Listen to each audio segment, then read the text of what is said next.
Boa noite, meus irmãos, que a graça e a paz do Senhor Jesus esteja com todos nós. Também saudamos aqueles que estão nos acompanhando pelas transmissões da igreja, que Deus nesta noite possa alcançá-los com o seu favor e a sua misericórdia, que também repousa sobre nossas vidas aqui neste lugar. Como é bom podermos estar juntos para adorar ao Senhor. Temos muitos irmãos adoecidos, adoentados devido a esse clima frio, mas que bom que você está aqui, que Deus preservou você está aqui para adorar e exaltar o nome de Jesus. Vamos abrir as Escrituras. Eu convido você a abrir a sua Bíblia na Epístola escrita aos Hebreus. Nós vamos fazer a leitura no capítulo 12, iremos ler do verso 14 até o verso de número 17. Nós estamos em uma série de exposições na carta aos Hebreus. Se você quiser conferir as ministrações anteriores, é só acessar as plataformas da igreja que estão à sua disposição. Hebreus capítulo 12, do verso 14 ao verso 17. Conforme você achar o texto, se você puder, eu lhe convido a se colocar de pé em reverência à palavra do Senhor.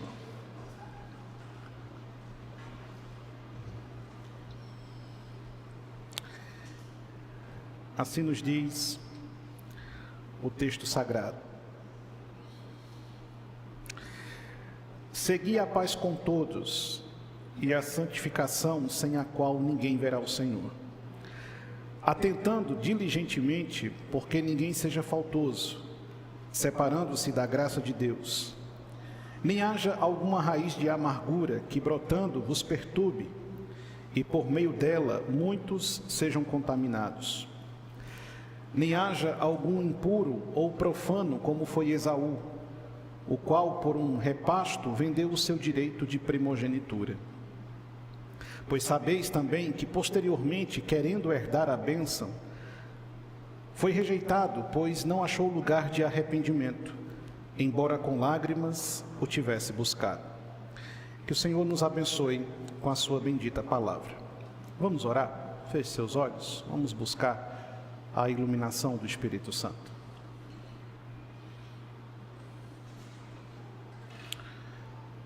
Querido Deus, os nossos corações estão alegres diante do Senhor. É um grande privilégio podermos estar diante da Tua presença. E nós queremos Te agradecer por essa dádiva tão preciosa que o Senhor nos oferece. Nossos corações estão jubilosos, nossas almas se regalam diante de Ti, em face de tudo que o Senhor já nos proporcionou até aqui. Neste momento nós temos diante de nós o Seu santo livro, e a Sua palavra é a razão máxima que nos fez estar aqui nesse momento. Nós cremos com toda a força do nosso coração que o Senhor se manifesta e fala através da Sua palavra. Então nós rogamos nesse instante que Teu Espírito edifique as nossas vidas, consola-nos, confronta-nos se for preciso, corrige-nos se for necessário, mas não permita, Senhor, que venhamos a deixar este lugar da mesma maneira como nós chegamos até aqui nesta noite. Se aqui entre nós ou a nos acompanhar à distância houver alguém que ainda não conhece Teu Filho como o único e suficiente Salvador de sua vida, que nesta noite cadeias possam ser rompidas e pecadores libertos do domínio da morte pelo poder que há no Teu santo nome. Fala conosco, Espírito Santo. Nós queremos ouvir a Tua voz. É isso que nós pedimos, em nome de Jesus. Amém. Podem sentar, meus irmãos.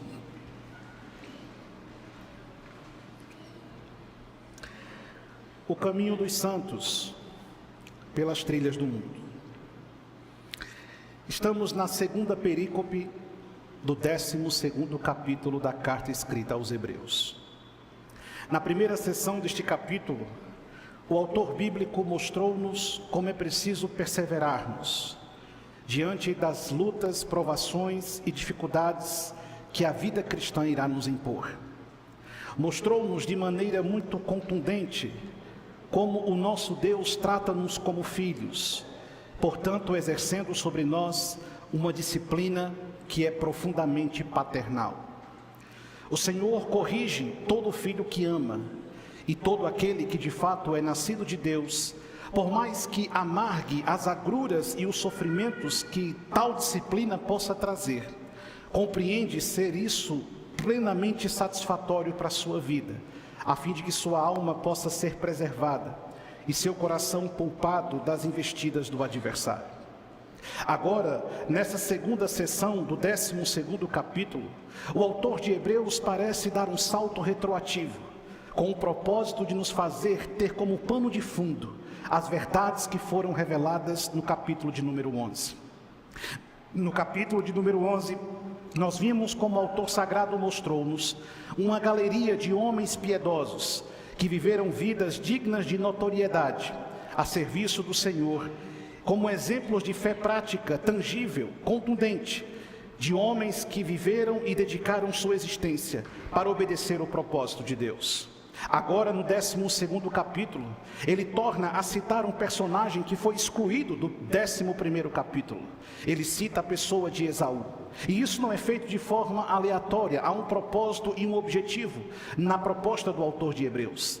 Ele quer mostrar que em Esaú nós também temos um exemplo de alguém que fracassou nessa jornada, de alguém que definhou neste caminho de fé, de alguém que desprezou o caminho da santificação, entregando-se às paixões mundanas e aos prazeres terrenos que pareciam lhe ser muito mais apropriados do que a promessa e a herança que Deus havia reservado para a sua vida. Nós, então, nessa noite iremos compreender como os caminhos dos santos devem ser trilhados pelas trilhas desse mundo no qual nós vivemos. Eu quero que você deixe a sua Bíblia aberta em Hebreus capítulo 12, do verso 14 até o verso número 17, e percorrer com você esses versos, a fim de compreendermos o que o Senhor deseja instruir-nos nesse momento. A primeira verdade está justamente no verso 14. E o que é que nos diz o verso 14? Segui a paz com todos e a santificação, sem a qual ninguém verá o Senhor. A primeira verdade que o texto bíblico então ensina-me nesta noite é que o seu caminho deve ser marcado pela busca de duas coisas. Pelo menos dois objetivos devem estar diante dos olhos dos cristãos. Você deve almejar a paz e você deve lutar pela santificação. O texto é muito claro quando diz que nós devemos seguir a paz com todos e a santificação, sem a qual ninguém poderá ver o Senhor. De maneira taxativa, o autor de Hebreus deseja nos fazer compreender uma verdade absoluta, uma verdade que tem sido diluída nos nossos dias, uma verdade que tem sido esquecida na maioria das igrejas, uma verdade que tem sido colocada de lado pela imensa maioria daqueles que se nomeiam cristãos, uma verdade que tem sido muitas vezes distorcida e o seu sentido primário abandonado, levando as pessoas por rotas e caminhos que em absolutamente nada se coadunam com a ideia de santidade que Deus propõe na sua palavra. A primeira coisa que nós precisamos almejar é termos paz com todos. Mas essas palavras foram afirmadas diante de um contexto de perseguição. Lembre-se, os cristãos de Jerusalém estão enfrentando a oposição dos judeus daquela cidade. As autoridades do templo olham para os cristãos e oprimem os cristãos e perseguem os cristãos e têm um objetivo claro: exterminar a igreja primitiva que se reunia em Jerusalém.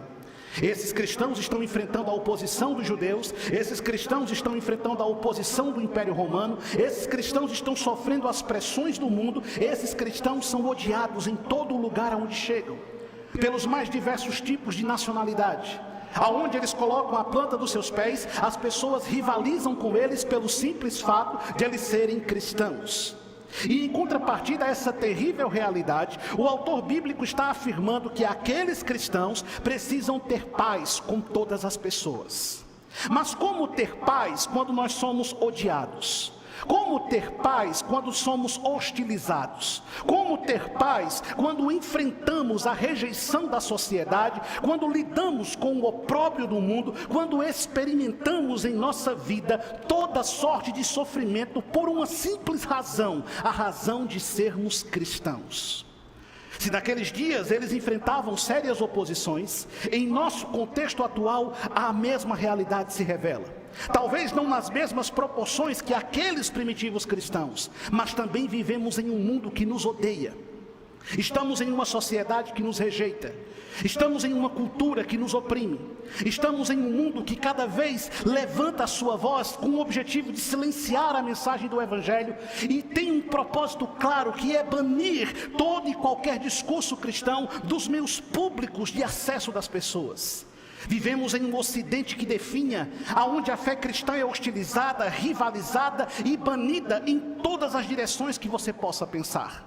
Olhamos para uma Europa que é considerada pós-cristã, em que um país berço do grande avivamento, onde nasceu a herança congregacional, por exemplo, o seu parlamento com ampla maioria aprova e dá liberdade às mulheres para matar os seus filhos em seus ventres até o 9º mês de gestação. Vivemos em uma nação que está tomada pela corrupção. Vivemos em uma nação em que a maldade é apresentada como uma coisa boa e a justiça é torcida de todas as formas que você possa pensar. Olhamos para um extremo norte desse continente e vemos uma igreja que está tomada de sincretismo e tem perdido por completo o direcionamento daquilo que de fato é ser povo de Deus.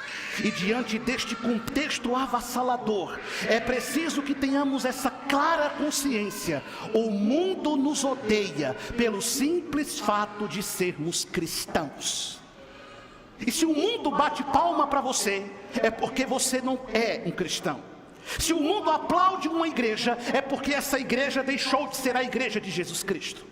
Porque quando nós olhamos para a Escritura e quando nós olhamos para a história do cristianismo, de maneira indiscutível percebemos que o povo de Deus sempre lidou com a rejeição deste mundo. O mundo vos odeia. Mas aí, em contrapartida, o autor bíblico está nos dizendo que em meio a este mundo que nos rivaliza, nós temos que ter paz com todas as pessoas. Mas por que ele está dizendo isso? Porque Jesus ilustrou isso muito bem quando disse-nos: quando alguém desferir um golpe na tua face, faz o quê? Fecha a mão e mete a mão no pé do vidro dele? É a vontade que dá, mas não é isso que você vai fazer. No dia que você não tem vontade, que eu sei que você tem. Eu tenho. Mas você não vai fazer isso. Por que você não vai fazer isso? Porque você é cristão. Entende? Compreende? Jesus nos mostra que precisamos oferecer às pessoas exatamente o oposto daquilo que elas estão dispensando a nós. O mundo nos oferece dor. Nós oferecemos ao mundo paz. Observe, siga a paz com todos. Calma que vai pegar. É por isso que eu não gosto desse microfone. Posso nem tossir em paz. Siga a paz. Isso é o diabo querendo me atrapalhar hoje, mas ele está derrotado, em nome de Jesus. Recebi uma visão aqui agora. Siga a paz com todos. Nós temos que ter paz com todas as pessoas. Nós vamos enfrentar a rejeição em todos os ambientes em que nos fizermos presentes. A universidade te odeia. O teu ambiente de trabalho não gosta de você. Na sua própria família você lida com a rejeição, porque você é cristão. Mas aqui não existe qualquer anormalidade. Seria anormal se o mundo dialogasse com você e comungasse com você em plena comunhão.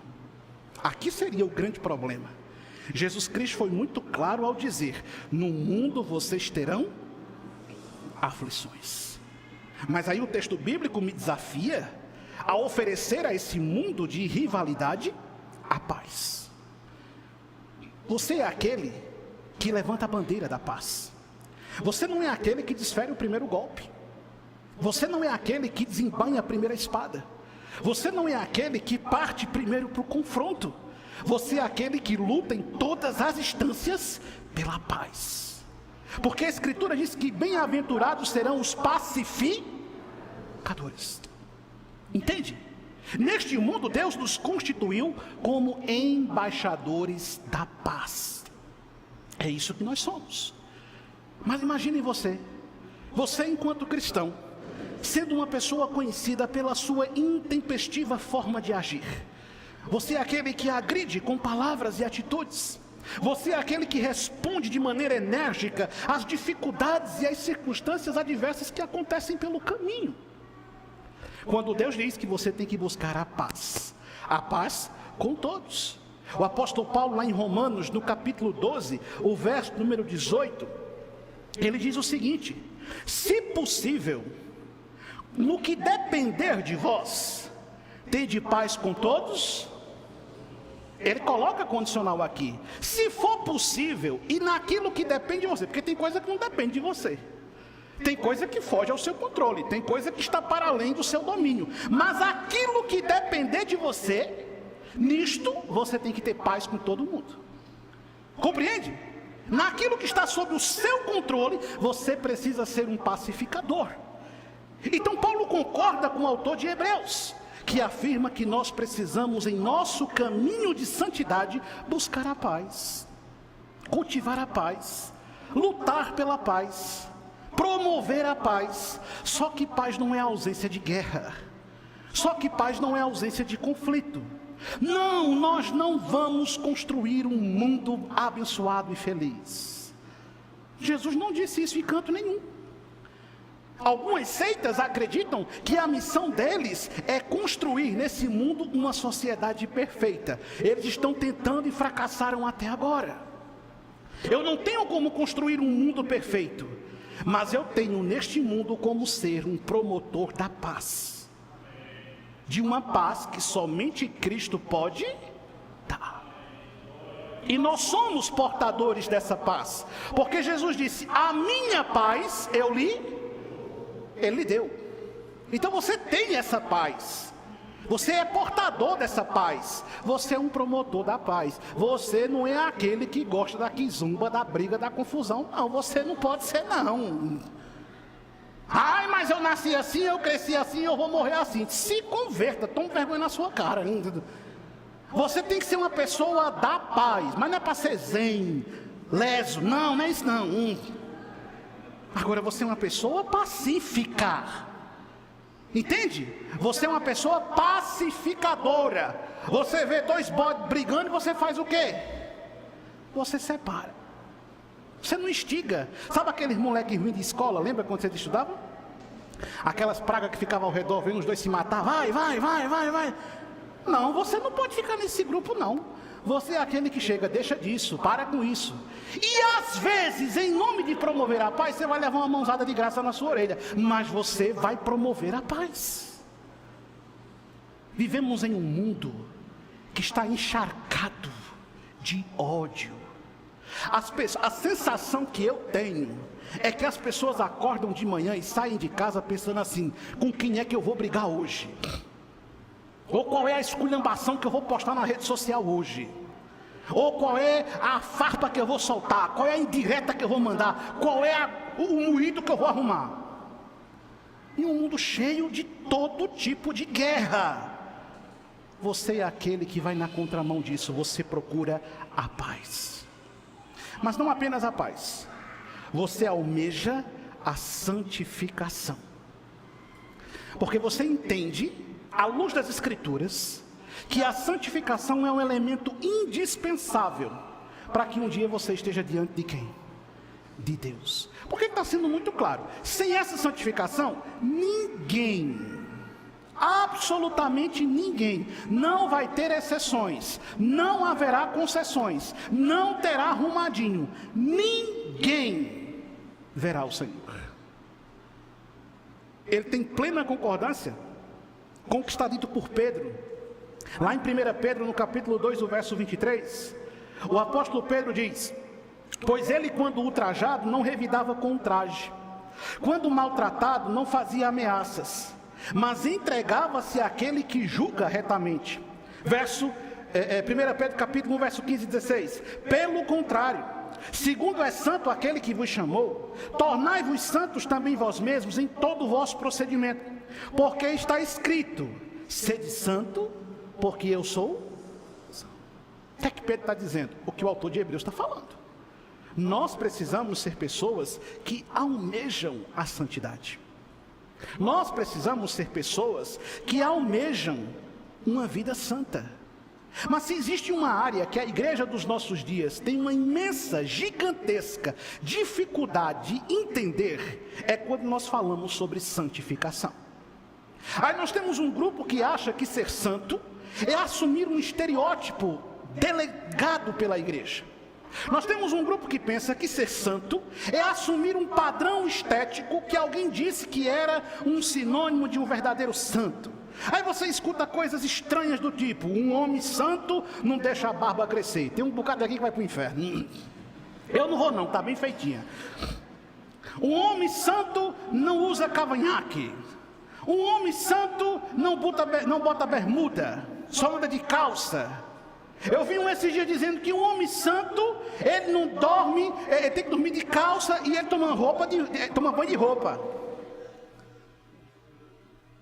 Porque se Jesus vier, ele não pode ficar.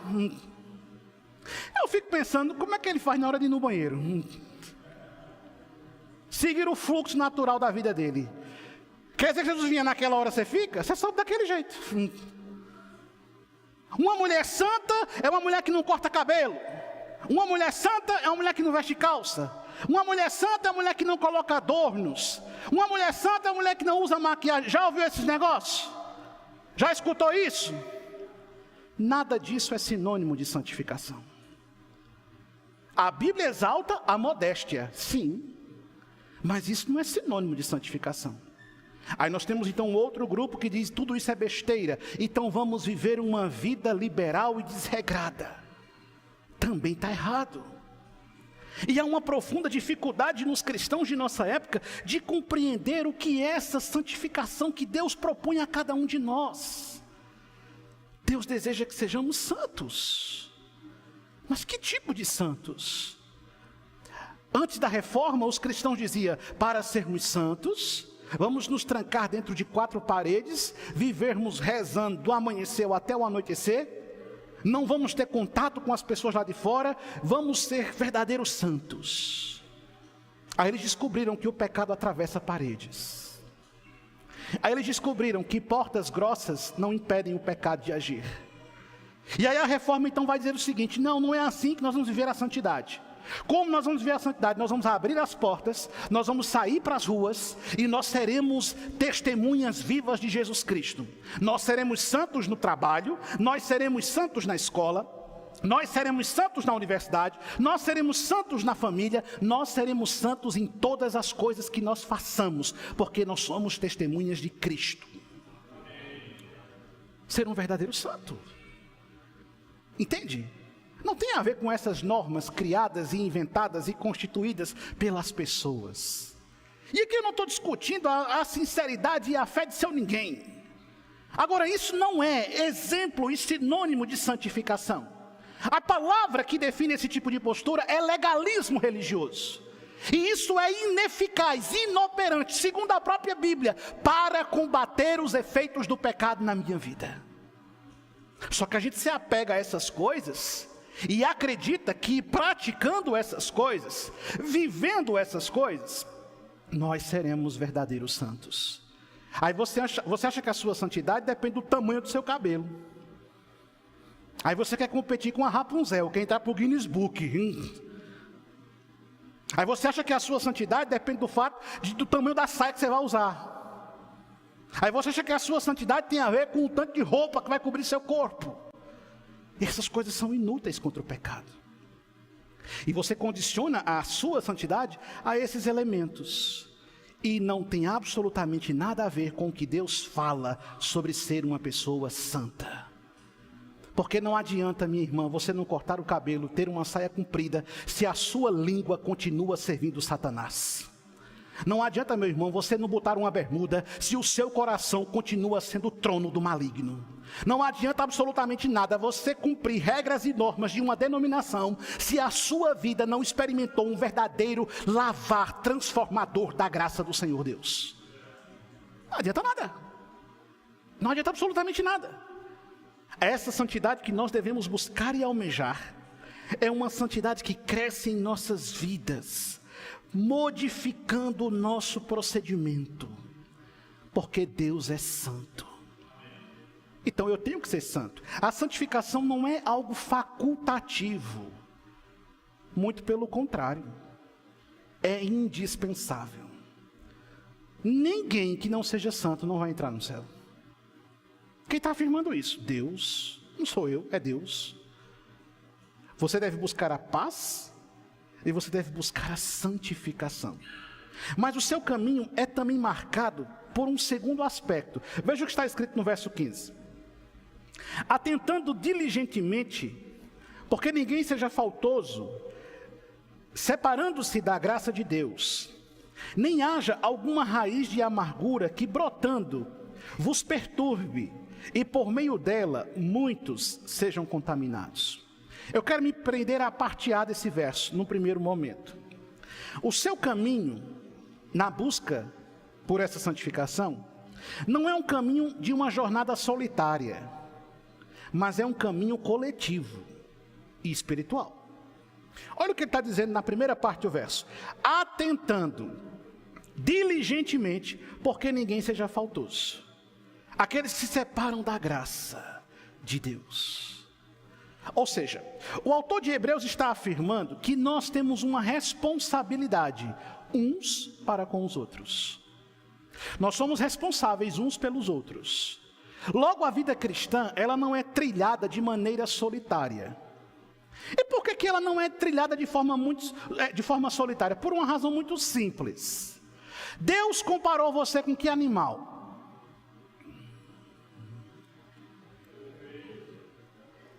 Amém. Deus disse que você é como uma ovelha. Ele afirmou que é o seu pastor e você é o quê?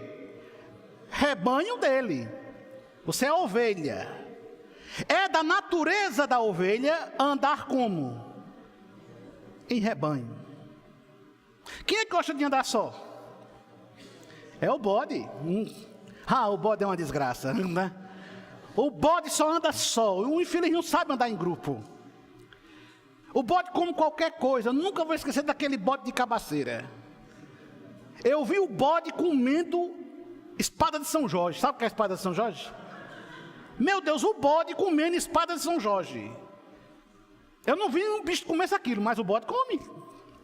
O bode é uma derrota. Ele anda só. Ele faz o que ele quer. É tanto que quem cria bode tem que botar uma cangaia nele, porque senão ele vai embora. A ovelha não. A ovelha, quando se desgarra, ela sofre, porque é da sua natureza andar em grupo. O autor de Hebreus está dizendo que nessa jornada, neste caminho, Deus não nos chamou para andarmos sós.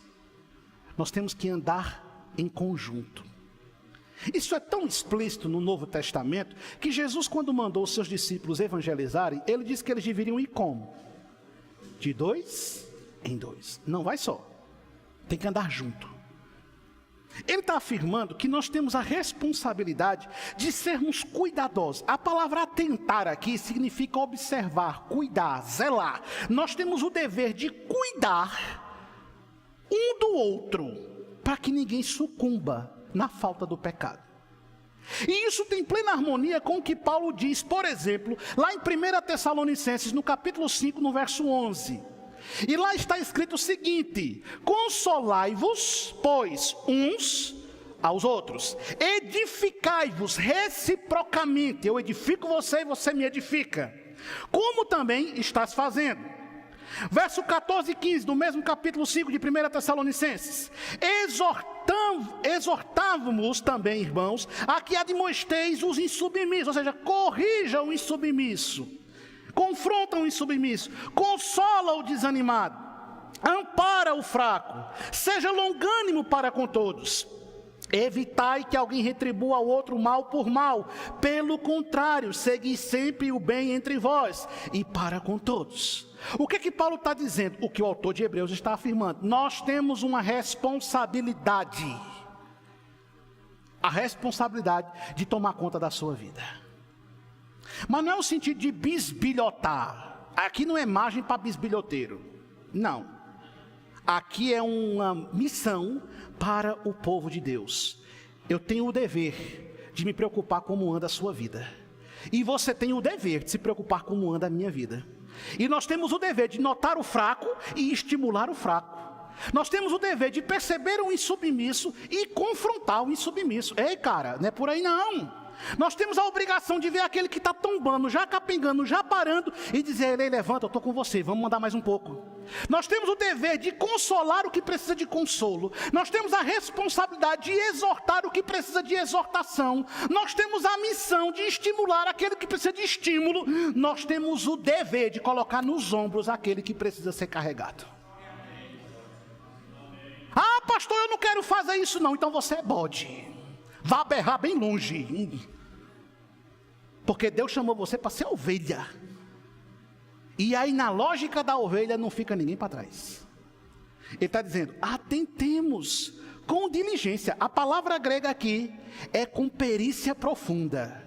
Não é aquele olhar, não, é aquele exame. É aquela reflexão, é aquela consideração. Para que ninguém vença, para que ninguém seja vencido, melhor dizendo, pelo pecado. Isso é ser igreja. Isso é ser igreja. Nós não estamos aqui para competir um com o outro. Aqui não tem quem prega melhor e quem prega pior. Aqui não tem quem canta melhor, quem canta pior. Aqui não tem quem toca bem, quem toca mal. Aqui não tem bonito nem feio, vírgula. É porque tem coisa que não dá para mudar. Aqui nós somos irmãos. Aqui nós cuidamos um do outro. Não foi isso que Jesus disse? O mundo conhecerá vocês, porque vocês vão se amar. Entende, meu irmão? Eu não estou aqui para competir com você, você não está aqui para competir comigo. Eu não estou aqui para procurar a sua falha. Tem gente que vive procurando a falha do outro. Sabe aquele radar? Vou pegar. Vira para um espelho que tu pega. Nós não estamos aqui para ficar buscando o prejuízo do outro. Muito pelo contrário. Nós estamos aqui para levantar o caído, para curar o enfermo, para carregar o abatido. Nós estamos aqui para, com diligência, nos preocuparmos com a vida espiritual uns dos outros. É essa a nossa vocação. É essa a nossa missão. É esse o nosso dever. Mas é tão tentador para o meu coração e para o seu coração focar nos vitupérios que cada um possui, nas fragilidades que cada um tem. É tão desafiador para nós amarmos.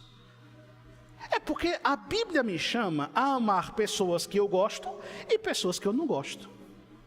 Eu mesmo acredito na seguinte filosofia pastoral: pastor não escolhe a ovelha que quer. Quem escolhe a ovelha do pastor é Deus. E aí tem hora que Deus gosta de pregar cada peça com a gente. Cada prova de paciência, só a graça. A gente termina assim. Mas é assim. Entende? Atentando com diligência. Cuidando com diligência. Você não vive o caminho da santificação sozinho. Você precisa buscar alguém para compartilhar a sua carga. Você precisa buscar alguém para dividir o seu fardo. Você sozinho não suporta as pressões do caminho. Você não precisa andar sozinho. Você só anda sozinho se você quiser. Você que carrega o seu pecado. Eu não posso carregar o seu pecado. Ele é seu. Mas eu posso colocar você nos ombros e carregar você. Lembra da história do Senhor dos Anéis? Já assistiu o Senhor dos Anéis? Você não tem cultura, não? Bom, assista. Aí no primeiro filme, que eu nem sei o nome, enfim, é 3. Como? Esse é fã. A Sociedade dos Anéis. Aí lá tem 2 personagens que são quase principais. É o Frodo e o Sam. Eu não tenho muita paciência com o Sam, mas enfim, tem um Sam lá. Está o Frodo e o Sam. E aí naquele moído que tem que levar um anel, sobrou para quem levar um anel? O Frodo. 2 hobbits do pé desse tamanho. Eu me identifico com um pé, com o resto não. E aí o Frodo, o tempo inteiro, inculcou na cabeça que ele tem que levar um anel só. E ele vai levando um anel só.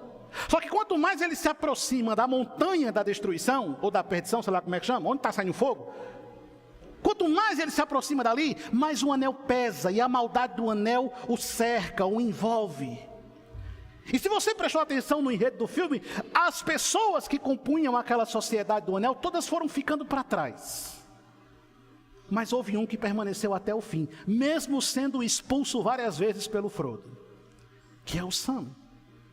E quando o Frodo já não aguentava andar mais, o Sam não pode carregar o anel por ele, mas o Sam pode colocar ele nos ombros e carregá-lo até onde ele tem que chegar. É isso que Cristo faz conosco. Jesus nos carrega nos seus ombros. E é isso que Jesus quer que nós façamos um pelo outro. Eu não estou aqui para levar o seu peso, eu não posso levar. Mas quando você não conseguir mais andar, eu estou aqui para colocar você nos ombros. Quando eu não conseguir mais andar, você está aqui para me colocar nos seus ombros. Vai pesar um pouco, mas leva com fé. E assim nós vamos suportando as cargas uns dos outros. E aí somos uma verdadeira igreja do Deus vivo. Atentando diligentemente. Então o que é que Deus deseja que nesse caminho você faça? Deus não quer que você ande só. Você não precisa andar só. Você é a ovelha. Deus quer que você anime o fraco. Deus quer que você edifique o novo na fé. Deus quer sim que você confronte aquele que é dúbio entre 2 pensamentos. Deus quer que você corrija o errado, mas corrija em amor. Deus quer que você ande mais uma milha com aquele que você acha que não tem mais futuro nenhum. Ninguém, absolutamente ninguém, está longe da graça reparadora do nosso Deus. Aquela pessoa que você olha para ele e diz, não tem jeito mais não. Eu vou largar a mão disso aí. Não solte não. Porque Deus não desistiu dele. Por que você vai desistir? Entende? Você não vive o caminho da santificação só. Você precisa buscar alguém para dividir o seu fardo. Mas olha o que diz o verso 15 ainda. A parte B. Nem haja alguma raiz de amargura que brotando perturbe e por meio dela muitos sejam contaminados. Nesse caminho que nós estamos trilhando, buscando a santificação, nós precisamos nos preocupar em garantir que não fique nenhuma raiz de amargura para trás. Você precisa arrancar essas raízes, porque essas raízes vão lhe impedir de prosseguir. E tem mais, elas vão fazer com que você adoeça quem está perto de você. Lembra da figura abstrata da maçã? Uma maçã podre faz o que com toda a caixa? Apodrece tudo. É a mesma coisa.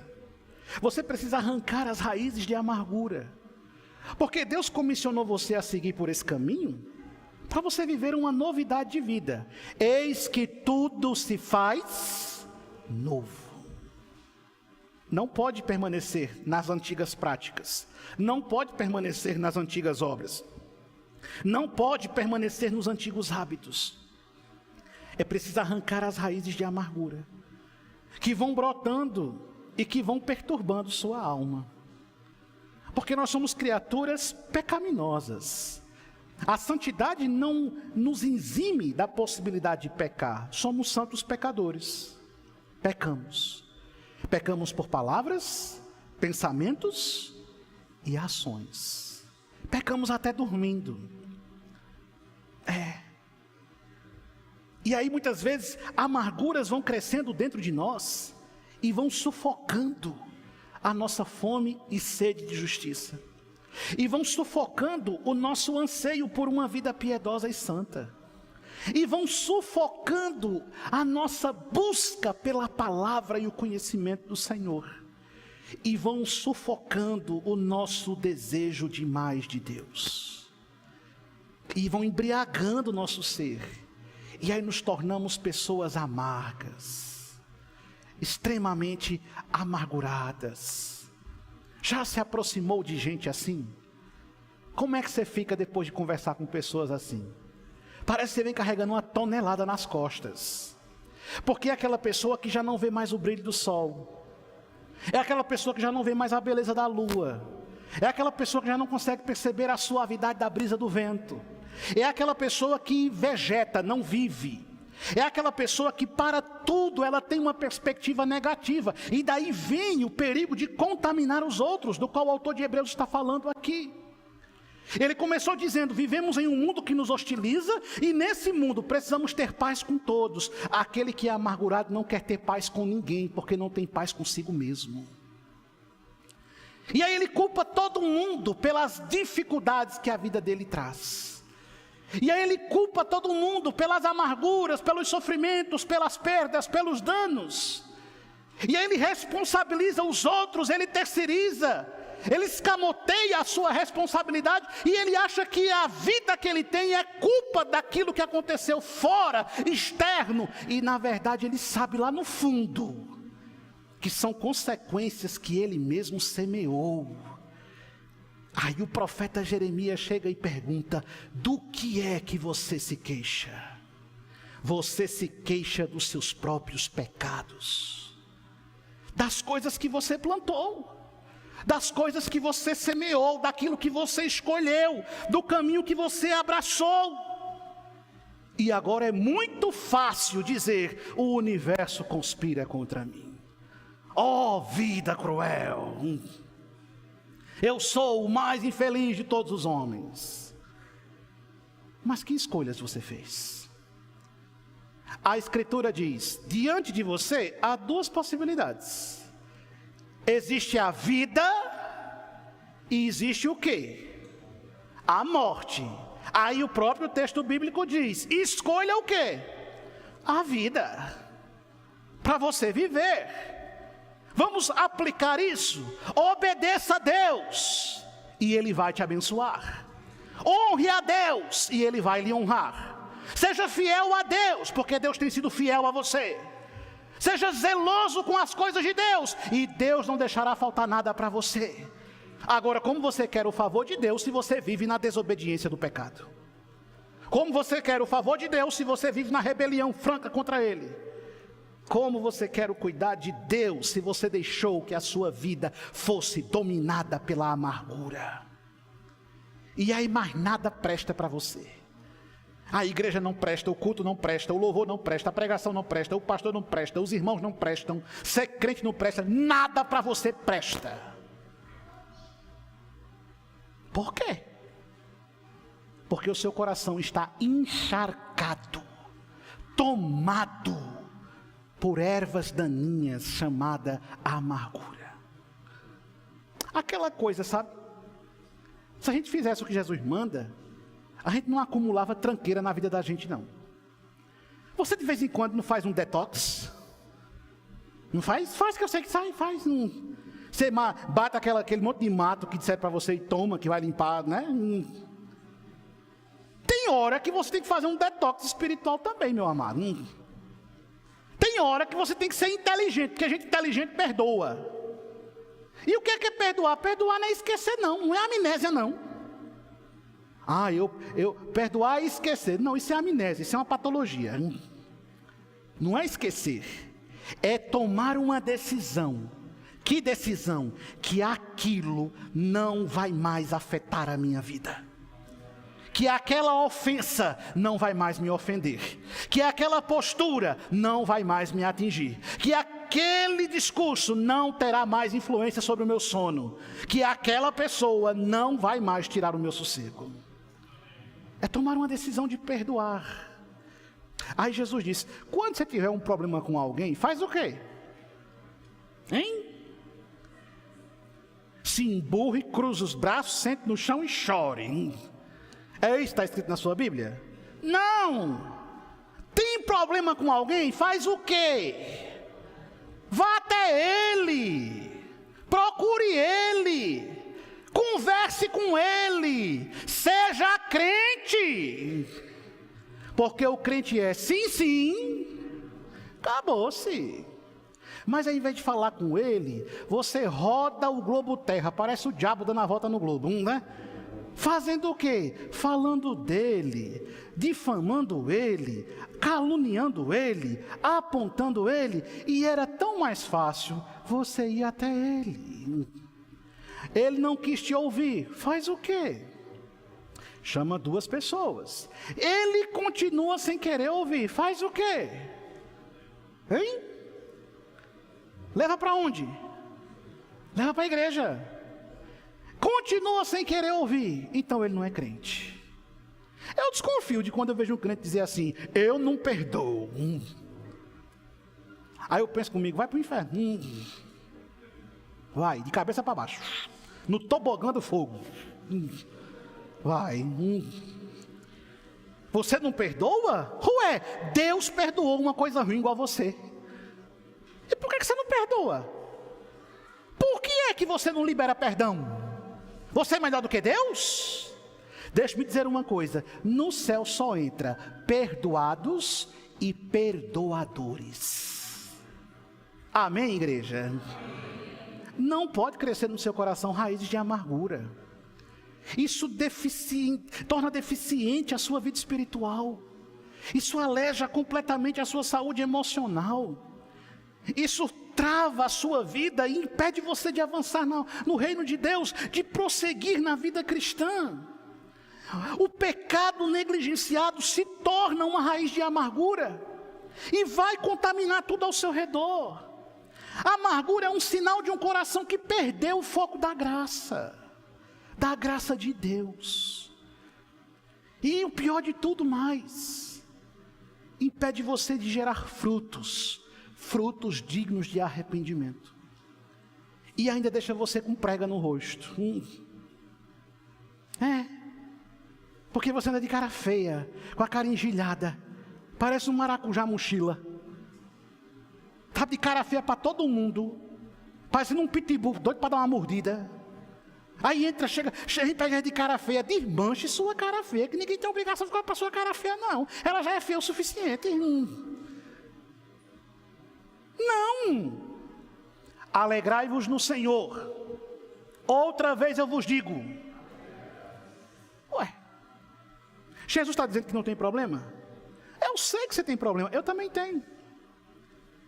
Eu sei que você passa lutas, eu também passo. Eu sei que você enfrenta dificuldades, todos nós enfrentamos.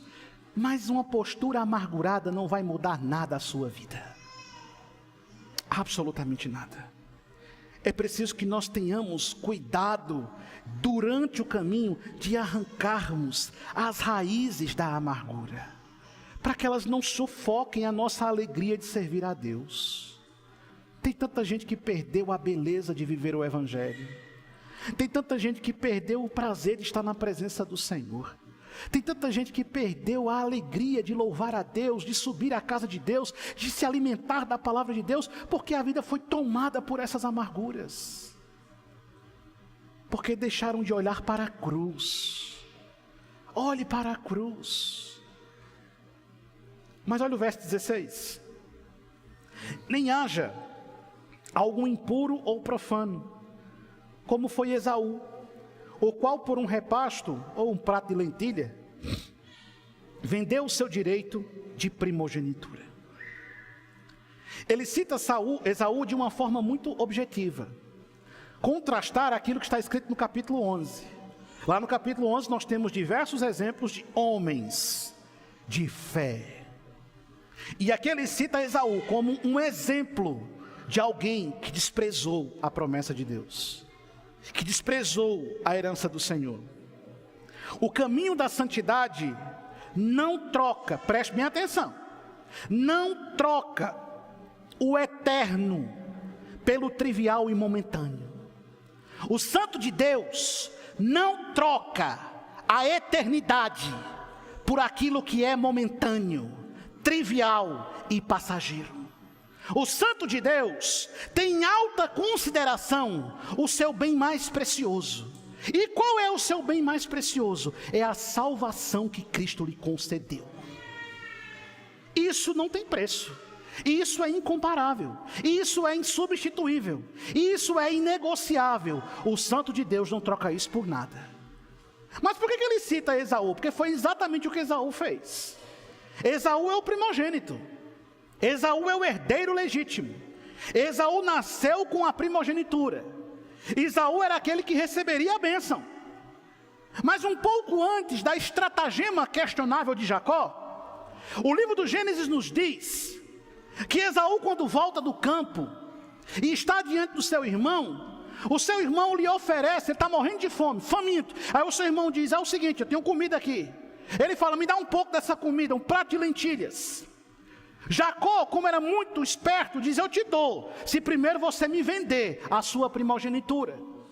Esaú não titubeia, Esaú não pensa, Esaú não raciocina, Esaú simplesmente troca a sua herança legítima por um prato de lentilhas.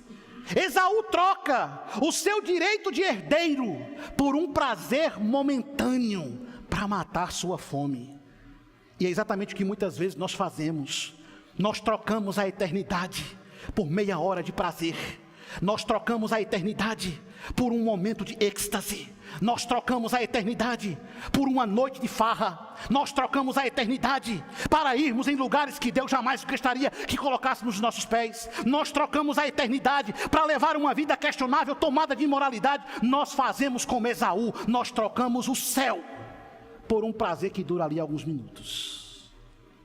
Fazemos a mesma coisa, só que no caminho da santidade, a gente não pode trocar o eterno por aquilo que é momentâneo. Os santos de Deus não trocam a eternidade por uma noite de festa mundana. Amém, igreja? Troca não. Mas é só uma noite pode jogar sua alma no inferno. Os santos de Deus não trocam a eternidade por um momento de embriaguez. Os santos de Deus não trocam a eternidade por uma tragada de qualquer substância, seja ela qual for. O santo de Deus não troca a eternidade por uns minutos de prazer sexual. Ninguém está vendo, Deus está vendo. Ninguém ouviu, Deus ouviu. Ninguém viu, Deus está vendo o que você está fazendo. O santo de Deus não troca a eternidade por absolutamente nada que em sua vida comprometa a comunhão com o Senhor. Mas o que é que Esaú fez? Esaú não pensou duas vezes. Eu vendo. Por quê? Porque eu estou com fome. É a ideia da necessidade imediata. Qual é a necessidade imediata do seu coração? Pecar. P-E-C-A-R. Pecar. É isso que seu coração quer o tempo todo. É por isso que Jesus disse que o seu coração é a raiz onde brotam todos os... E a Bíblia diz que seu coração é desesperadamente corrupto. A necessidade imediata do seu coração é pecar. É a fome. Qual foi o argumento de Esaú? Eu estou com fome, de que me vale o direito da primogenitura? Não é isso que o diabo faz? Ele distorce o peso das coisas. Ele distorce a consequência das coisas. Ele diz para você que é liberdade, até você querer parar. Quando você quiser parar, você vai descobrir que nunca foi livre. Na verdade, você era escravo. Não, é só uma vez. Só uma vezinha. Uma vezinha. Só um pouquinho assim. Só um tiquinho assim. Tá tudo bem. Só um pouquinho. De que me vale a eternidade? De que me vale a primogenitura? De que me vale o céu? De que vale? Mas a gente troca. Sem pensar muito. Por meia hora de satisfação. Por uma experiência. Por um feito. A gente troca a eternidade por aquilo que é trivial. gente troca Deus por coisas banais. As igrejas estão vazias. Mas sexta-feira, debaixo de uma chuva torrencial, o Parque do Povo fechou suas portas e a fila dava 2 voltas em todo o quarteirão, por 70 mil pessoas desejosas de satisfazer o anseio de sua carne. Para elas, chuva não era problema, frio não era problema, ficar em pé numa fila sem ter certeza que ia entrar não era problema, pagar caro por um estacionamento não é problema. Para elas não é problema. Para você, para você uma nuvem longe, eu estou com a garganta arranhando. E seu pastor pregando aqui quase entalando. Para você, está chovendo, eu não vou para a igreja hoje não. Você é feito de açúcar, é? Você é de sal? Você é diluído, você é sorrisal? Meu amigo, sabe o que é pior, infeliz? Você tem carro? Você tem um carro na garagem, não está chovendo, você vai de pé, por certo, né? Eu quero que você compreenda. Eu quero que você compreenda como nós trocamos as coisas do céu por outras coisas com tanta rapidez. Amanhã é segunda-feira. Os puritanos diziam, o domingo é para nos fazer lembrar do céu. E a segunda-feira é para a gente lembrar que não está lá ainda. Amanhã é segunda-feira. Quem é que vai levantar 5 da manhã para ir trabalhar? Ninguém. E vocês estão bem, viu? Maravilha. Tudo magnata, glória a Deus. Amanhã pode estar caindo, é uma revelação que eu estou recebendo agora. Amanhã pode estar caindo uma chuva apoteótica. Eu duvido que você vai ligar para o patrão e dizer, fulano, eu não vou hoje não, porque está chovendo. Você vai ou não vai? É uma prova final, lá no seu curso da universidade, tu falta? Vai ligar para o seu professor, professor, é o seguinte, professor, eu vou faltar na prova de direito hoje porque está chovendo. Você faz isso? Não, você não faz isso. Você não faz isso. A gente troca a primogenitura por lentilhas. O problema é ter a consciência que Esaú tinha. De que me vale a primogenitura? O quanto o céu vale para você? Mas pastor, eu sou salvo e eu vou para o céu. Eu não estou discutindo isso. Só que os moradores do céu vivem na terra como cidadãos dos céus. Para mim é muito estranho ver crentes que andam em tudo que é lugar, só não pisam na igreja. Tem coisas com as quais eu não vou me acostumar. Tem coisas com as quais eu não vou concordar. Tem coisas com as quais eu jamais vou ter um mínimo de flexibilidade. Porque não existe nenhum outro lugar no dia de hoje que você não deve estar, que não seja a casa do Senhor. A menos que você esteja doente. Se você estiver doente, me assistindo doente, em estado terminal, eu vou orar por você, né? Ou quem sabe você está preso, você foi preso, está lá no presídio, vou arrumar alguém para visitar você, né? Aí tudo bem, mas se você não está neste rótulo seleto de pessoas, não faz sentido você veranear na igreja. Aí o autor de Hebreus diz, não deixemos de congregar, como é costume de... Não pode. Por quê? Ovelha anda como? Junto. Se esquentando, cuidando, zelando. Não seja como Esaú, que troca a eternidade por aquilo que é trivial. O diabo vai confundir sua percepção e vai fazer você achar que aquele rápido momento, que aquela interessante experiência vale a pena. Não vale. Não vale. E para terminar, olha o verso 17. Pois sabeis também que posteriormente, querendo herdar a bênção, foi rejeitado, pois não achou lugar de arrependimento, embora com lágrimas o tivesse buscado. Quando nós examinamos o texto no seu contexto original, As expressões escolhidas pelo autor de Hebreus, elas são melhor esclarecidas por aquilo que Paulo diz, lá na segunda carta de Coríntios, no capítulo 7, do verso 10.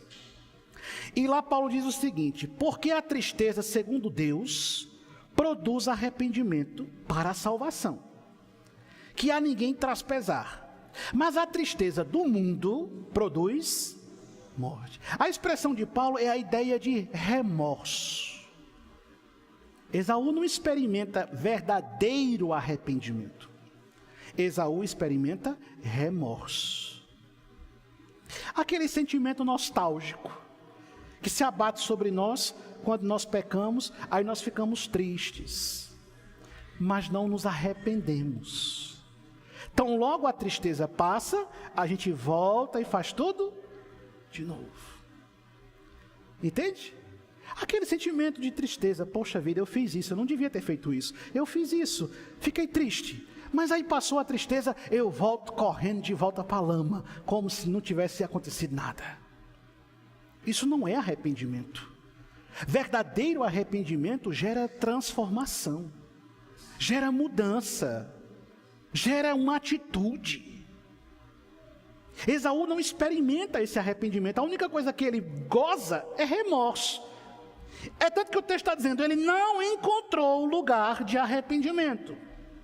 Mesmo que ele tenha feito isso com lágrimas, mesmo que ele tenha chorado, gritado, urrado. Você já leu a história do Gênesis? Quando ele chega e fica sabendo que Jacó já levou a bênção, ele se desespera, ele urra, ele grita. Só que os gritos já não fazem mais efeito. Você precisa se arrepender do seu mau caminho agora. Você tem que se arrepender do seu pecado hoje. Você tem que se arrepender da sua transgressão neste momento. Não é amanhã, não é depois de amanhã, não é planejar. A partir de segunda-feira eu vou mudar de vida. Não. Ano que vem, em janeiro, eu vou ser um novo crente. Seja hoje um novo crente. Semana que vem eu vou começar uma nova jornada de leitura da Bíblia. Começa hoje, quando chegar em casa. A partir de amanhã eu vou orar todo dia. Ore a partir de hoje. Não protele o seu arrependimento, se é que realmente Deus está tocando seu coração. Porque não é somente sentir remorso, lágrimas de crocodilo. Chora copiosamente. Passou, seca o rosto e vai. E volta para a sarjeta do pecado. Não. O seu pecado tem que provocar dor na sua alma. Você tem que chorar realmente pela sua transgressão. Duas pessoas se destacaram na traição de Jesus. Um todo mundo conhece, foi Judas. E quem é o outro traidor? O principal, né? Porque todo mundo correu. Mas quem é o outro principal traidor? Tá um tocando fogo, um bocado de pau ontem para ele. Pedrinho. Pedrinho era o segundo principal traidor de Jesus. E eu ainda acho Pedro pior do que Judas. Por quê, pastor? Porque Pedrinho estava lá na mesa na hora do jantar. Aí disse para Jesus: eu nunca vou te deixar. Eu jamais vou te abandonar. Eu estou contigo até o fim, Senhor. Senhor, não faça isso com você, não. Tenha pena de você. Ninguém merece, não. Faça isso, não. Aí Jesus gostava muito de Pedro. Chamou Pedro de quê? Hein? Então você não acha de mim porque eu estou lhe chamando de infeliz. Você é infeliz, pecador, e eu também. Jesus chamou Pedro de Satanás. Cão. Aí Jesus olha para Pedro: e você é o cão, sai de perto de mim. Eu estou com o Senhor, nunca vou abandonar o Senhor. O que é que Pedro faz? Pedro abandona, Pedro murmura, Pedro pragueja, Pedro nega. Mas só que a Bíblia diz que, diferente de Judas, que sentiu remorso, Pedro experimentou o quê? A Bíblia diz que ele chorava copiosamente, sentindo profundo arrependimento. Chore pelo seu pecado. Mas não chore de remorso. Chore pelo seu pecado, se envergonhe do seu pecado e levante-se para viver uma nova vida que glorifique a Deus. Lute contra o seu pecado, subjugue seu pecado, refreie o seu pecado, domine o seu pecado. Não seja como Esaú, não troque o céu pelos prazeres da terra, porque haverá um momento em que o seu grito desesperado de arrependimento já não será mais ouvido. Este caminho, há uma ponte chamada graça. Depois que ela for içada, não tem como você atravessar. Arrependa-se hoje, não espere para depois. Quando eu morrer, vão rezar por mim, vão acender velas por mim, vão orar por mim. É arriscado demais confiar nessas coisas. Não existe prova alguma de que elas funcionarão. É muito melhor confiar no que disse João. Se confessarmos os nossos pecados, Ele é fiel e justo para nos perdoar os pecados e nos purificar de toda injustiça. Confesse seus pecados, abandone seus pecados, chore pelos seus pecados, renuncie os seus pecados, não troque o céu pelo desejo do seu coração, sufoque sua natureza caída, levante-se para seguir uma vida em que o seu objetivo maior seja a glória de Deus. Que Deus nos abençoe em nome de Jesus.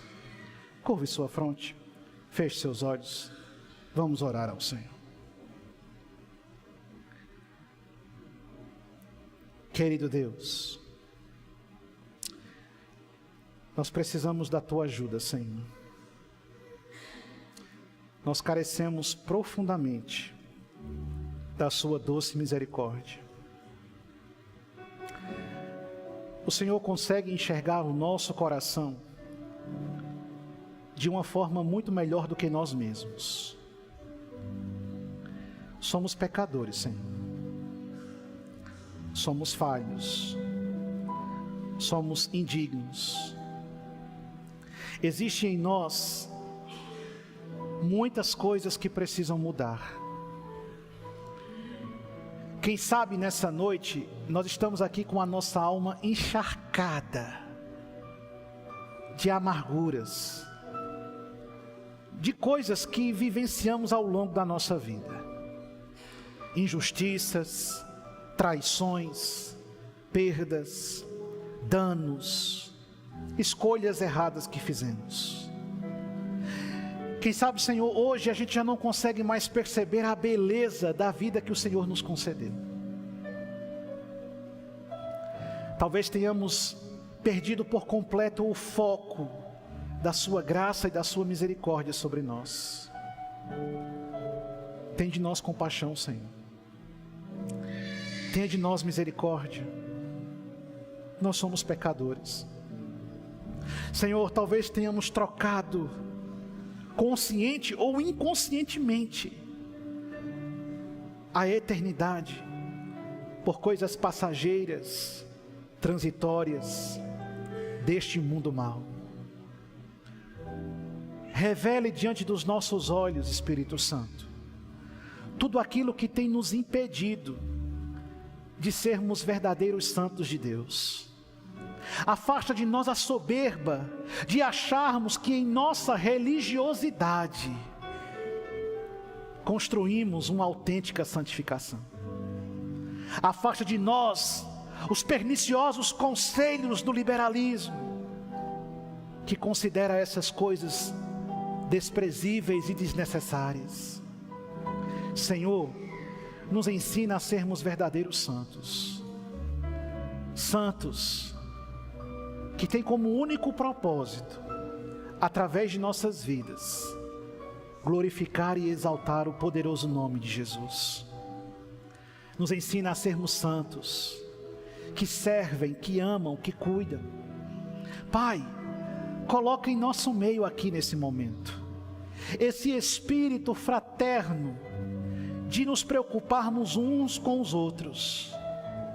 Faz com que nós enxerguemos a responsabilidade que pesa sobre nós de carregarmos o mais fraco, de amarmos, de perdoarmos, de agirmos com um coração solidário e fraterno para com aquele que precisa do nosso socorro. Deus, restaura em nosso coração hoje a alegria da tua salvação.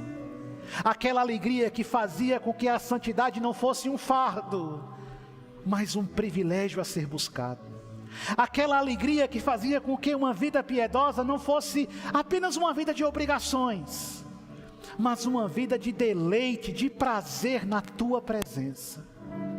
Restaura hoje, Espírito Santo. Restaura hoje tudo aquilo que foi arrancado de nós. Que no lugar da amargura haja verdadeira alegria, a alegria que vem do Senhor.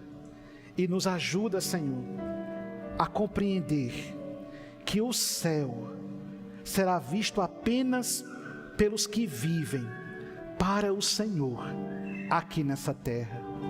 É isso que nós pedimos, em nome de Jesus. Amém.